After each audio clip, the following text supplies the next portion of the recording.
Welcome to the Parenting with Impact podcast with your hosts Elaine, Taylor-Klaus, and Diane, Dempster, co-creators of ImpactParents.com, an online community, award-winning blog, and service organization helping parents all over the world to raise complex kids become capable, independent adults. Hi everyone, Elaine and Diane here, and we know that you want your complex kids to grow up to be happy and independent, and yet you're not always sure how or when to help with that. In this podcast, we'll encourage you to collaborate with all kinds of complex kids and support them in navigating life and learning. And we'll interview leading experts from around the world, as well as parents in our own community, talking about how training for parents actually helps these complex kids. We'll talk about the issues we hear parents struggling with all the time and how a coach approach can support and empower your amazing young people. We won't tell you what to do. We're going to help you figure out how. So let's move on to the next conversation. Welcome back, everybody, to another conversation in the Parenting with Impact podcast. It's Elaine here with you today, and my guest is Ginny Luther, who is a mom, a gritty mom, the mom and author of Blue Star Grit. And we're going to have a conversation about parenting complex kids in a true form. So, Ginny, welcome. It's great to have you here. I feel honored to be here. Thank you. Thank you. So you wrote a book called Blue Star Grit, which is about raising your son, right? You have some language around that. Once you introduce that, that'll help. Well, he was the most defiant, persistent, tenacious, precocious, passionate, persevering child, and defiant on top of all of it, which was the big D, which was in my name. And but I do believe he came into my life to help me to move from a place of fear to a place of love. And we grew each other up is pretty much what happened over a period of time. And it was a beautiful and also tragic experience, but something that I think, there's a soul's code. We come in with a soul's code when we come on this planet. We're here for a reason. Sometimes it takes a lifetime to figure it out, but he helped me figure it out pretty quick. Yeah, they have that habit of doing that. And so, our audience who is accustomed to us talking about raising complex kids will find a lot of familiarity in, defensive, defiant, determined, perseverant. Like, these are our kids. They are. I used to say to my kids all the time, you're going to be an amazing adult. We just got to get you there. And sometimes getting them there is quite an adventure. It's an adventure because I think we have an agenda before we get in the game. Yeah. And the agenda is always around our looking good as a parent and how are we going to be perceived as a parent based on how our children behave.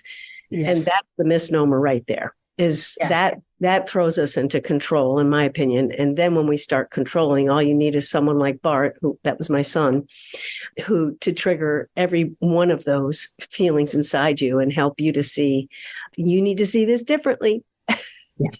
Well, and we talk about that a lot at Impact Parents about whose agenda is it? And I love what you're saying because there's an agenda about the doing, the getting stuff done, the accomplishment, the achievement, the getting out the door, whatever. And then there's also the agenda about having it look a certain way, having us look a certain way as parents. And that's really what I hear you speaking to most. Yes. And it's really what I go into deeply is my conscious transformation of going from understanding that his behavior really was never about him. It was about me. It was exactly. It was totally me. And my response had an impact on him. And my responses were reactive. They weren't responsive. And so he just wouldn't let it go. He was not, there was no sticker star, bribe, threat, restraint. There was nothing that was going to change this little guy's head. I mean, he was going to force me to look at myself before I could move forward with him. So in my audience, you will hear that as, we talk a lot about respond versus react, which I'm hearing you speak to. And for those parents who tend to call us up and say, there's nothing else for me to take away, I can't take away anything else. This is really what you're speaking to is that it wasn't about the stuff. It was about how are you behaving in relation to me? How are you speaking to me, talking to me? What are you really trying to communicate? So my MO when I was in the control mode was he was doing this to me. If he would just listen and he would just stop, then I could get on with my day and take care of him, which was because I was a single parent at the time. I was working in a psychiatric center with 3 and 4-year-olds who were severely sexually and emotionally abused. And I couldn't even raise my own son. I could not raise him without, I just felt embarrassed and out of control with him. And so it was more than frustrating. And I just wanted him to stop. And that is the difference between that and becoming conscious, is to say, what is he communicating to me right now? He wants to make sense of his world. And he's calling out for that. And I just didn't know that was that cue. He was trying to connect with me. Yeah. And there's so many, like those of you in our audience who are listening, it's like you're hearing all these buzzwords, right? All these code words for we want him to stop. We're feeling embarrassed. We're feeling out of control. They're feeling out of control. And so something tipped the scale for you in your story. Like it sounds like you were a single mom raising this kid who was not fitting into the profile you expected. Mm-hmm. What happened that had you kind of go, okay, I've got to start connecting and stop controlling?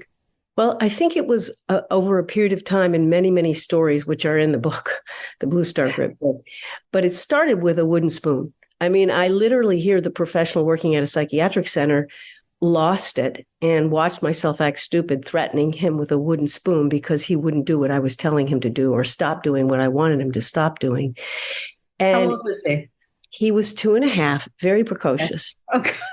So they're really in full self-control at 2.5, right? Right. And he gets that shit-eating grin on his face, and he looks at me, pulls his pants down, and he taunts me and says, "Spank me, mommy, spank me." And it was at that moment I felt like that was my last straw. Now, I watched myself act stupid because I knew if I actually used it, I would really hurt him. I was just wired to do that from what I had threats of when I was a child. But bottom line, I was completely out of control. And I really thought I was going to lose him. I thought he was going to be taking over the house. And I was actually scared to death. I started to become really afraid. But then there was a moment. I'm going to pause you. Afraid of what? Me? I was afraid he was going to be in total control of my house and I had no control left. Okay. So you were afraid he was going to become the serial killer. Got it. I mean, I sat there, the blood rushed down to my feet. I was like, he's got complete control of this house and I'm scared to death, because his tantrums were not just little tantrums where he'd throw himself on the floor. He would destroy the entire house. Yeah. So he would destroy, and they were 45-minute long tantrums. So it was major. And so I was scared to death. I really was. And I thought to myself, there was a moment that said, there has to be more to this than just him. It has to be about me too. Yes. And I can't imagine, with that wooden spoon in his face, looking like the Wicked Witch of the West, what that did for him. But what I later learned was that kids turn fear into a game. And so what I thought he was doing to me was his fear. His smile on his face of "come get me" was fear. And I didn't know that, but I learned it later as I started to pursue down this path, because I was a speech pathologist and I shifted my entire career because of him. Really? Wow. Yep. So you had this epiphanous moment and went, okay, this is not who I want to be as a parent. I don't want to be out of control. I don't want him to be in control. I don't want to be threatening. So what did you do differently?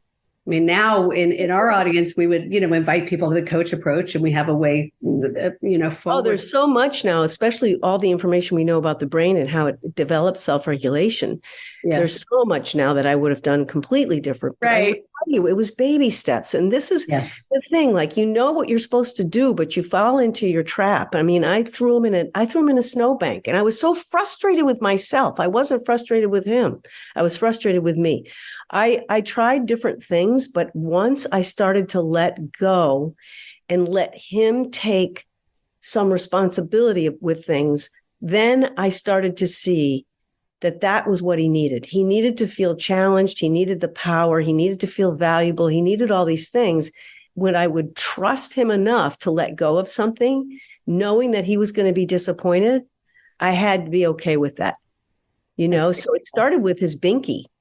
Honestly, he wanted to get rid of his binky. That was his self-regulation. I mean, there was a lot of stress in my house being a single parent, yada, yada. Yeah. But he wanted to get rid of his binky because the peers at his childcare were saying, you still have a binky, or whatever it was. What do you call it? A pacifier. So he came home and he was 4, and he said, Mommy, I want to get rid of my binky. Now he had this a lot. Like, he would use it in his room. We had some restrictions around it because it was doing something to his teeth. But bottom line is, I said, okay, just throw it in the garbage. Done. Throw it in the garbage, put it there. And we went back upstairs at night. And he found another binky, and he had it in his mouth when I went to say goodnight. And I said, what happened? I said, you said you were going to throw away your binky. Now give me the binky. And he looked at me sucking on his binky, and he goes, I think I'll wait till I'm 5. It was hilarious. And so, at that moment I said, this has to be his. He's got to deal with this. Yeah. And so another month later, he really decided. And this time I encouraged him. This time we celebrated. This time we danced. We did a whole ceremony around it, and he was able to do it. That's beautiful. So we're going to take a quick break, and then we're going to come back because I got a question for you. Okay. Hi, it's Elaine. And if you like this podcast, you'll love our coach approach. Whether you're a parent looking for support or a professional supporting families, we invite you to download a free guide with 12 key coaching tools at impactparents.com/gift. You can begin using a coach approach to help kids become more independent or improve all of your conversations at work and at home. That's impactparents.com/gift. Welcome back, everybody. My guest is Ginny Luther, and we're talking about control, really. And what I love about what you've shared so far is that you were afraid that he was going to be in control of the house. And what you discovered was the path to him not controlling the house was actually giving him more control. Mm-hmm. So the language you use is that I had to trust him enough. And I know that we deal with this a lot with parents in our community, because the coach approach is all about transferring ownership, transferring agency, giving our kids a sense of control and ownership, and trusting them. And yet we hold so tightly because we're afraid. So will you speak a little bit to what that experience was like for you, wanting control and yet understanding that in order to have that control, you had to relinquish it and trust? Well, let's just talk about trust. So trust is, what are we trusting? We're trusting that they're going to handle disappointment. We're going to trust that they can handle those emotions that are big emotions that don't feel so good. They're a guidance system for us, for sure. And they're our teacher. Those are really what teach us to build resiliency, is the ability to, manage disappointment, frustration, anger, fear, scared, anxiety, all of that. And so my fear was that he was not going to be able to manage that. But I didn't really know that on a conscious level. Right. So it really happened a lot in baby steps with me. There were just little things along the way that I had to let go of. One of the things I let go of a lot was around school. Yes. I just didn't allow, the teachers would call me up and say, he's not doing this or he's not doing that. Can you talk to him? And I said, well, I'll talk to him, but it really isn't about me. It's about your relationship. Yeah. And so for me, it was like, he's having the problem with you. He's not having the problem with me. And I'm willing to support you, but I'm not willing to take your baton of power struggle and go in with him, because if you want to be in a power struggle with this child, I wish you well. I am not going to spend my whole night doing it. So and again, to the let parents go and trust that if it failed. I just want to say, and I'll put some links to the show notes to some good resources on talking to kids' teachers, because I love what you're saying. Parents are very frustrated that our job is often to educate our teachers, because the teachers don't get education about these kids. They really don't. They're not very well informed too often. And so sometimes our job is to help them be in relationship with our kids, which is what I hear you describing. Yes. And I teach teachers all around the country. I have for years. Just, this conscious sort of discipline approach. And it's hard for them too, because the truth is it's always about relationship. Yes. Your emotions come from your relationships a lot. Like you leave a job, not so much about the job. It's about the relationships you have in the job. It doesn't mean people never leave jobs and don't have great relationships. I'm just saying that it's important to know it's relationships that guide us to conflict, and it's the emotional upset. Like we either have conflict or we don't. So my relationship with him was the most important thing to establish, because if I could connect with him in his most upset state, yes, then he was willing. His willingness went way up to want to be compliant or hear me or listen. Right. Do you know what I'm saying? Yeah, because he was feeling seen and heard and recognized and acknowledged and respected as an autonomous and guided. He would want to be guided. Yeah. Yes. But you have to feel, and we talk about this a lot in a lot of our training and programming in Sanity School, that for our kids to feel safe, right? For our kids to learn anything, they have to feel safe. Mm-hmm. And that safety, as you say, comes from connection, comes from relationship and trust. Exactly. And the trust comes from communication. And like there's this kind of cyclical relationship there. It's right? Really all Yeah, it's all interconnected. And when we don't trust, we do a couple of things. We either control and micromanage children, or we save them all the time. So we save them from feeling the feelings. And when we do that, we lose. That's the worst thing that I see is what we overprotect, we make weak. And there's a lot of overprotection going on out there that I think, so kids feel incapable. They're anxious all the time.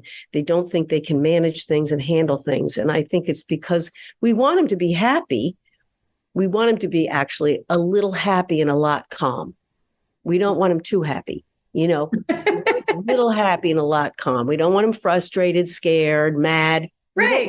All the other then we have to deal with those emotions, and we don't have to deal with their emotions. Right. Because they're triggering our emotions. So so the whole point of all of this is it starts with me first. And if I'm anxious and upset, I'm going to dictate that state to whatever child I'm with or any person, because we're always co-regulating with each other. Yeah. We're always so true. I just had this conversation with a client this morning who was, really, really upset about a kid applying for university. And that was kind of like, okay, well, let's start by who's really upset here? Like, you got to get yourself out of this so that you can fully pay attention over there to what he's dealing with, because he's reacting to your worry that he can't. And so here's what's coming up as I'm hearing you say this. I love that quote, what we overprotect, we make weak, right? The flip side of that is that they may have doubt. And so they need us to actually hold vision for them, to not doubt their capacity, but to see their capacity and invite them to it, instead of undermining them by saying, well, I'm worried you're not going to be successful, because they're already worried about that. Is that fair? So if you think about it, think about going to school when you were younger. What teacher did you like the best? Yeah. You liked the teacher who believed in you. Yeah. She was a little firm, but she was going to see your potential. And the firmness you knew was because she was seeing what you could do. You got this. You can do this. There's nothing that is going to stop you. And if it doesn't work out, you haven't failed. You've just learned. That's it. That's all. Yeah. Well, but failing, let's talk a little bit about the value of failure, right? It's huge. And Bart was willing to take the risk. He did. If you read the book, you'll see, but amazing. He took some really big risks, and I had to let go a lot. Some big let goes for me, huge let goes for me. And that's because I was worried he was going to fail. Yeah. And when your child hurts, you hurt. Yeah. And so you feel responsible. But the truth is, you're not responsible for how they feel, and you're not responsible for their choices in life. You're not responsible for their success. You're responsible for the safety and connection you provide in a loving environment that guides them and helps them to see their way. That's it. And ideally, that allows you to set them up for the greatest success possible. Yeah, it does. Right. It does. On their journey. But this is their journey. It's their journey. As much as we want it to look a certain way, that's not what we actually bought into when we decided.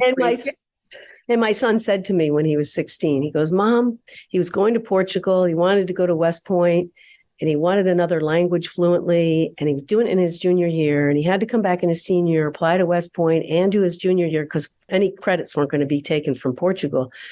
And I just thought it was way too big of a goal for him. And I said to him, Bart, do you realize what you're up against here?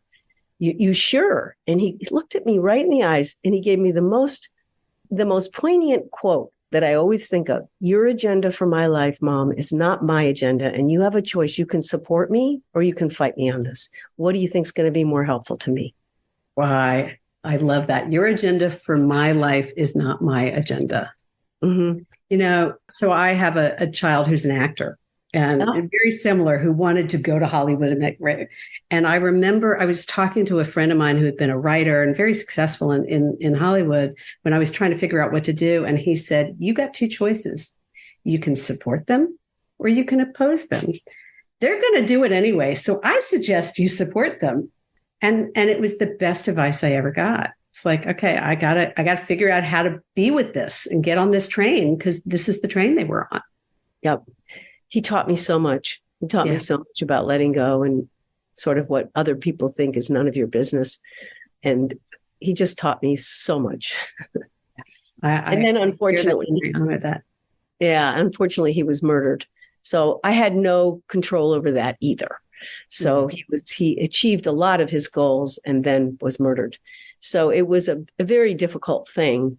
But if you read the book, you'll see how I moved through that whole process, but also what he taught me that helped me move through all that process. So that's beautiful. I love that. And I'm sorry for that loss and for the trauma that brings for you. And I really honor your capacity to take that and do something constructive with it and useful to serve other parents. So thank you for bringing that forward.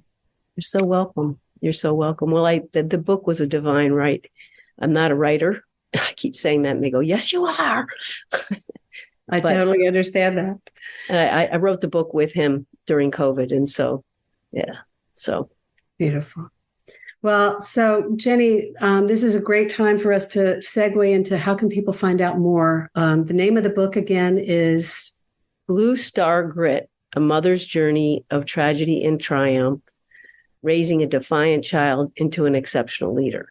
Beautiful. It's a long subtitle. It's long, but it's beautiful. And we will have the link in the show notes, everybody, as always. And you can also reach her at jennyluther.com, which we will also have in the show notes. So as we wrap up this conversation, is there anything we haven't talked about that you want to bring up or anything any message we've talked about you want to hit home? Like, how do you want to wrap your part of this conversation? I think I want to wrap it with, to me, it's all about self-acceptance, so that when we are the model for them, so if we are able to manage our emotions through acceptance and empathy is the key to all of this, is when we have empathy for ourselves, then we can begin to actually give it to our children and to other people. It seems like it's the real problem in our world today is empathy, lacking empathy. And it's that ability to be able to see your child versus judge your child that makes the biggest difference in the world. So, and for them too. We have a tool that we teach to parents called ACE, and I'll put a link in the show notes. And I was watching a Brene Brown piece and discovered, as she was talking about empathy, that if you break it down, empathy is about acknowledgement with compassion. And it's without trying to change somebody. Exactly. You're not trying to change them. You're just helping them to see themselves. Yeah. And when they can see themselves, then they can make sense out of the world. Yeah. So we all know this. We go home and we vent because we've had a bad day. And our husbands say, well, just do A, B, C, and D. And you'll be fine. And you're like, that's not what I want from you. Right. And kids are doing the same thing. They don't want you to solve the problem. They want you to listen and help them make sense of it so that they can make a choice. Whether it has a positive or negative outcome is really not the point. Yeah. Well, and earlier you said when we overprotect, we make weak. And so sometimes in our community, we do have kids who want us to solve it and fix it for them. And very often that's because we've been doing it so much. We've taken the control of the agenda so much that they've given up trying. And so that's a great indicator when they do want you to do too much for them. It's an indicator that it's our job to step into empowering rather than. Yeah. And I think the main point here is that your children's disappointment is a gift. It's not something to avoid. It's not something to try to happy up. It's there to teach them. Disappointment is the feeling that guides them to say, I don't want to go that way anymore. I want to try it this way. And it's for all of us that's important, whether it's anger, disappointment, fear. It's telling us something. It's a message that says, pay attention. Yeah. Beautiful. Jenny, thank you. Thank you for being here. Thank you for what you're bringing forward and for taking your incredibly challenging and beautiful relationship with your son and bringing it forward. Thank you so much for having me. My pleasure. To those of you listening, take a moment, tune into yourself. What are you noticing about the conversation that Jenny and I just had? What's jumping out for you? What insight do you want to take away from this conversation? What's your aha? And perhaps, is there some application? Is there something you want to do with that information? Is there some conversation you want to have, or is there some shift for you in how you be as a parent to your complex kids? And as always, thanks for what you're doing for yourselves and your kids. At the end of the day, you make a profound difference. Take care, everybody. See you next time. You've been listening to the Parenting with Impact podcast with Elaine and Diane.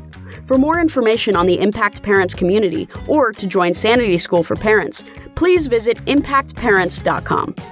If you like what you've heard, please share this podcast with friends who need similar guidance and subscribe wherever you listen to podcasts.